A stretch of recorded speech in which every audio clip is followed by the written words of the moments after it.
I'm not going to be an attorney and judge its legality, but I think it's stupid on stilts. Senate Republicans had a blow-up with President Donald Trump. That's where we're starting the 7 from the Washington Post. I'm Izin Akabawal, in for Hannah Jewell. It's Friday, May 22nd. Let's get you caught up with today's 7 stories. Senate Republicans delayed a key vote after growing frustrated with Trump's new legal payout fund. That's number 1. The president wants the Senate to pass tens of billions of dollars in additional funding for immigration enforcement agencies by June 1st. But plans to do so have been derailed by Republicans who have expressed concerns about Trump's new $1.8 billion anti-weaponization fund. That fund was established this week to compensate people who, like Trump, claim to have been targets of a weaponized justice system. Yesterday, Republicans peppered Acting Attorney General Todd Blanche with questions about the payout fund during a lunch meeting. After the meeting, Senate Republicans delayed a vote on ICE funding. You heard from retiring Republican Senator Tom Tillis at the top of the show. He explained the problem to Spectrum News. It will invariably put us in a position where your taxpayer dollars and my taxpayer dollars could potentially compensate someone who assaulted a police officer, admitted their guilt, got convicted, got pardoned, and now we're going to pay them for that? The decision to delay the vote caps a week in which Trump and Senate Republicans have found themselves at odds over several issues. But almost nothing Trump has done in his second term has drawn more opposition among Republicans than the legal payout fund.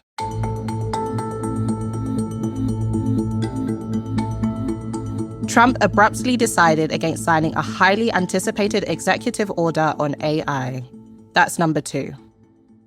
Yesterday, the president was scheduled to sign an order which would have proposed voluntary guardrails for artificial intelligence companies. The White House had sent out invitations to tech company leaders to attend a signing ceremony scheduled for yesterday afternoon. But hours before the event was set to begin, Trump changed his mind. Last-minute phone calls with industry leaders, including Elon Musk and Mark Zuckerberg, convinced Trump not to sign the order. They argued that the new vetting system could inhibit development of the technology, which is at the heart of the US economy. The episode underscored the immense influence that Silicon Valley leaders have inside the Trump administration.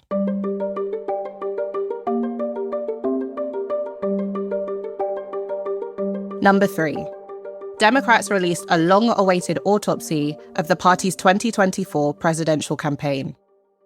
Since Kamala Harris was defeated by Donald Trump in 2024, Democrats have put forward several theories for the party's failure.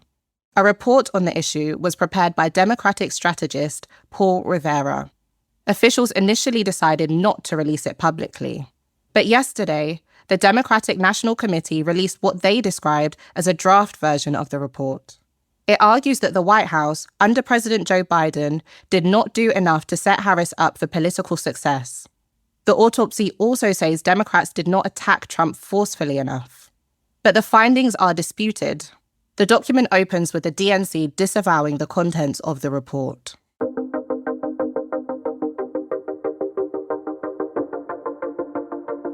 A flight from Paris to Detroit was diverted to Canada under Ebola restrictions. That's number 4. On Wednesday, an Air France flight took off from Paris and was on its way to Detroit when it was ordered not to land in the United States. A US Customs and Border Protection spokesperson said in a statement that the agency took decisive action after a passenger from the Democratic Republic of Congo boarded the plane in error. The Congolese passenger was denied entry into the US due to new regulations that say travelers from certain countries, including Congo, can only enter through Washington. Flight 378 was diverted to Montreal, where the passenger was assessed by a quarantine officer before flying back to Paris. Health officials determined the passenger was asymptomatic. That's according to a report from the Canadian Broadcasting Corporation. As of yesterday, the Ebola outbreak in Congo and Uganda has been linked to nearly 600 suspected cases and 139 deaths.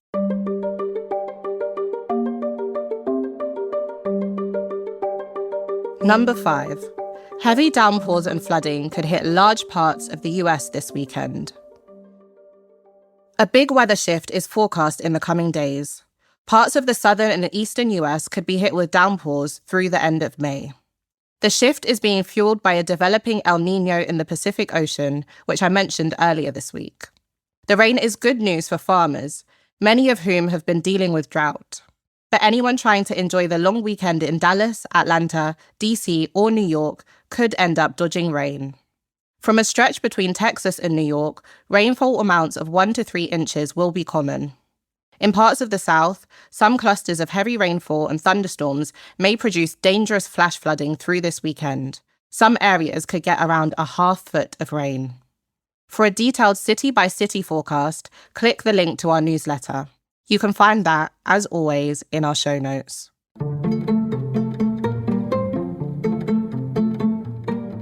Welcome one and all to The Late Show. I'm your host, Stephen Colbert. The last episode of The Late Show with Stephen Colbert aired last night. That's number 6. If you're just tuning into The Late Show, you missed a lot. Tonight is our final broadcast from the Ed Sullivan Theater, where...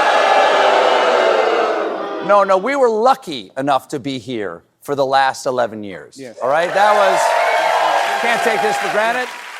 After 11 years and some 1,800 episodes, the show ended with a bang.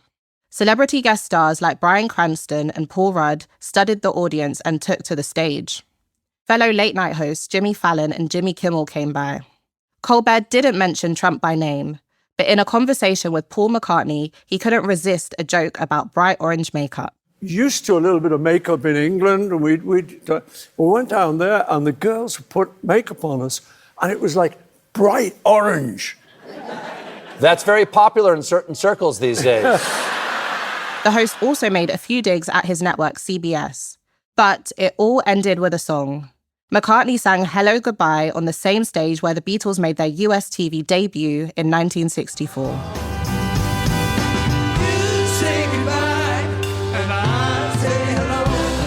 The former Beatle was joined by Colbert himself on stage for the symbolic song.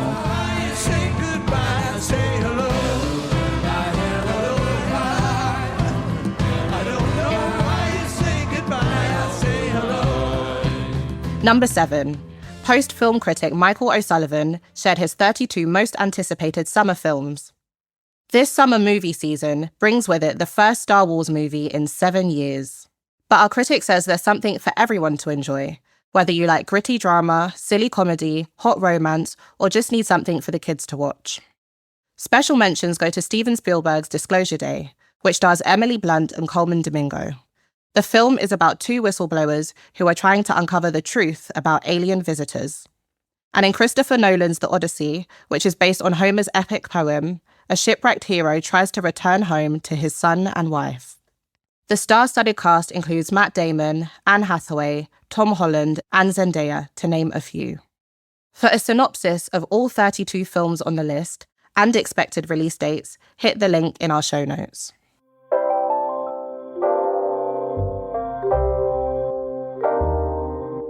That's the show this week. The staff writers of The 7 are Jamie Ross, Hannah Jewell, and me. Rennie Svanovsky is our producer. John Taylor is our editor. Get well soon, John. Copy editing by Kendra Nichols, Rebecca Branford, and Victoria Craw. Mixing and sound design is by Jim Briggs and Justin Gerish. Our theme music is by Edith Mudge. I'm Izin Akabawu. Thanks for listening and have a great weekend. The podcast will be off on Monday for Memorial Day, but you can still get the 7 newsletter if you sign up now. We'll meet you back here Tuesday.